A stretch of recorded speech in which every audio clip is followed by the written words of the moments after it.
इसी इलेक्शन 2025 को लानानै बुंनायाथ' 25 नि इलेक्शननिसो बाथ्रा दा बे खुनु गुलाय गुजाय गैया कारण नोङो नर्मेलि अल इन्डियायावनो स्टेट आरो सेन्ट्रेल लेभेलाव एलायन्सआव थाब्लाबो पन्चायत इलेक्शन एबा काउन्सिल इलेक्शनफ्राव नर्मेलि खुनु राजनैतिक दला एलायन्स जानानै गेलेया दा जों थांनाय बारावबो 2020 मायथाइयावबो एलायन्सआव गेलेखायाखै आरो किन्तु मोनसे स्पिरिटखौ मेनटेन खालामनाय जादों जे जाय जेसेबांखि देरहाया जयैनो गभर्नमेन्ट दाहैगोन एबारबो बे एखे फर्मुलायावनो फैगोन आरो दिनैनि दिनाव इउपिपिएलनिफ्राय बांसिन देरहानो हानाय क्षमताथ' बिपिएफआव गैखायानो बा सोरबा रायजो दलाथ' बेवहाय स्टेडि गैया कंग्रेसआबो बे अबस्था गैया आल्टिमेटलि इउपिपिएलजोंनो ज' जानानै गभर्नमेन्ट दानांगोन दा गेलेनायाव आलदा आलदा गेलेयोबाथ' बे मोनसे अपरचुनिटिसो बयबो सब सिटआव गेलेनो हायो सोर बबेहाय मा बेसेबां स्ट्रेंथ दं जों देखायलायनो हायो दा बे मोनसे इस्यु नङा आरो मोनसे मा जाहैबाय आङो बेखौनो बुंनाया मा जिहेतु जोङो मोनसे सान्थि सुक्ति खालामदों आरो मोनसे एरियायाव सान्थि स्थापन खालामनांगौ सान्थि गायसननांगौआ बहुद बोसोर बोसोर नांगौ बे बोसोरथाम बोसोरब्रैजों जाया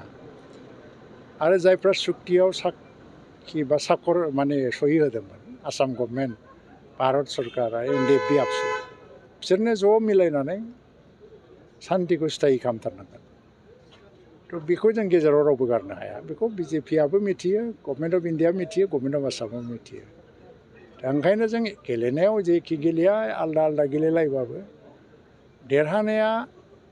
इउपिपिएलआनो नाम्बार 1आव थागोन बिजेपिआ हयथ'बा नाम्बार 2आव फैनो हागौ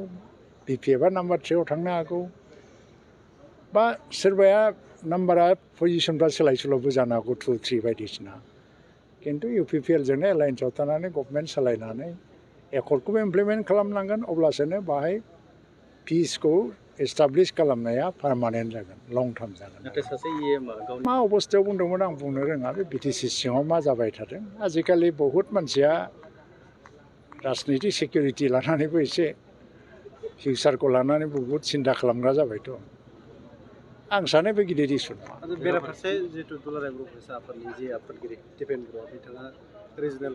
जितु पार्टि मोननैखौबो ज'साय जानांगौ होननानै मोनसे खावलायदों बेथ' मोजां बाथ्रा मोनसे माहारियारि आफाद हिसाबै बेखौ बयखौबो ज' जानो खावलायनाया मोजां किन्तु ज' जानायनि प्रिन्सिपला मा जागोन जे जोंनि बिटिआर एकर्डखौ इमप्लिमेन्ट खालामनांगौ बेवहाय बयबो मदद होनांगौ आरो पिस एस्टाब्लिश खालामनायाव बयबो मदद होनांगौ दा बेसो बेसिस जाहैगोन ना बेखौ गनायनानै जाय फैनो हायो